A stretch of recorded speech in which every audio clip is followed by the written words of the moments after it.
The day's business news with Stephen Carroll. Hi there, Stephen. Hello, Catherine. We're going to start off with a major French company, the car maker Peugeot Citroen. They're set to sign off on a huge investment deal in their company a bit later on. Tell us more. Yeah, the company's supervisory board is meeting later this Tuesday. It's expected to formally sign off on a plan which will see the Chinese company Dongfeng take a 14% stake in the car maker for around 800 million euros. Now, the news agency Reuters is reporting that the company's board signed off on that deal on Monday night. The French state will also be taking an equal 14% stake in the company, this after a promise from ministers that PSA Peugeot Citroen would remain a French company. Now, the deal will also see the Peugeot family's stake reduced in the company. They currently hold around 25% of it. That will also come down to an equivalent stake that's held by Dongfeng and the French government of 14%. All in all, it will lead to a cash injection for the company of around 3 billion euros. Good news after it reported that its sales fell by some 5% last year. We don't know yet how that's affected the company's earnings. Their full year results due out tomorrow.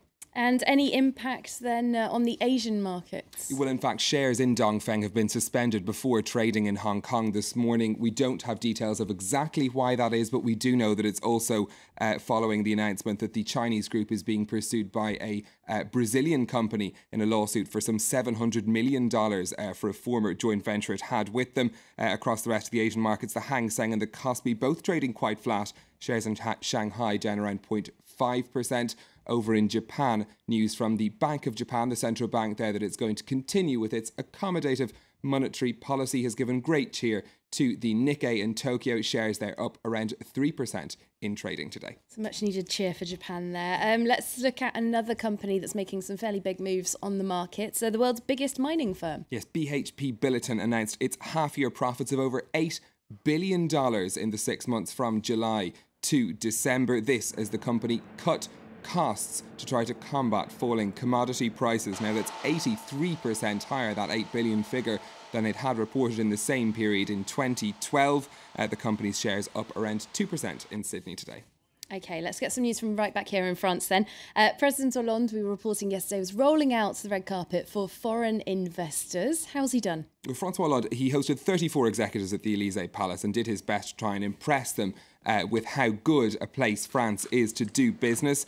To do that, he unveiled a series of measures which will change things for foreign companies who want to invest in France. They include a much faster visa application process, down to 48 hours. The French president promised they would be able to grant visas to foreign investors. He also promised less red tape for new businesses, including a maximum threshold for taxation to give businesses that little bit more certainty. Many companies had complained that with the increasing tax burden, things had become more difficult for them to do business in France. He also announced a series of grants for new startups in France, up to 25,000 euros for each of those companies, to help them invest in France. Let's listen to the reaction of some of those executives who were listening to the French president yesterday.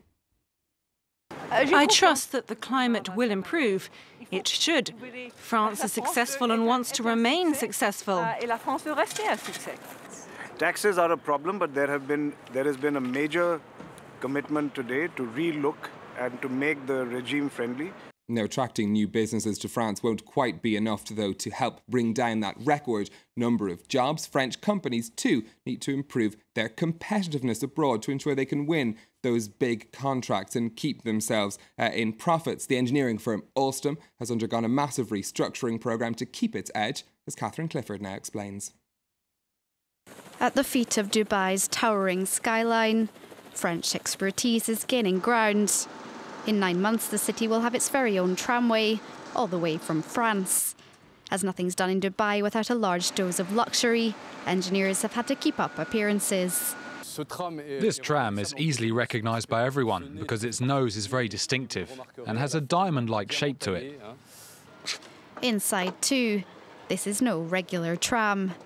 There are 3 classes, one reserved for women and children, and a world first, gold class, reserved for the richest passengers in limousine quality. Wooden armrests, leather document holders. The €750 million building works have taken on colossal proportions. 5,000 workers, 10 kilometres of tracks, and 11 air-conditioned stations.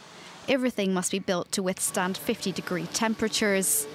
Back in France, in the suburbs of La Rochelle, another train's ready to set off for Dubai. 1,300 people work at this site, and the factory is fully booked in orders for the next year. But to preserve jobs in France, the company must bring in new contracts, faced with stiff competition from German giant Siemens. Dubai's the shining window display, geared at tempting rich neighbours like Qatar or Abu Dhabi to build their own French tramway. Thanks very much, Stephen.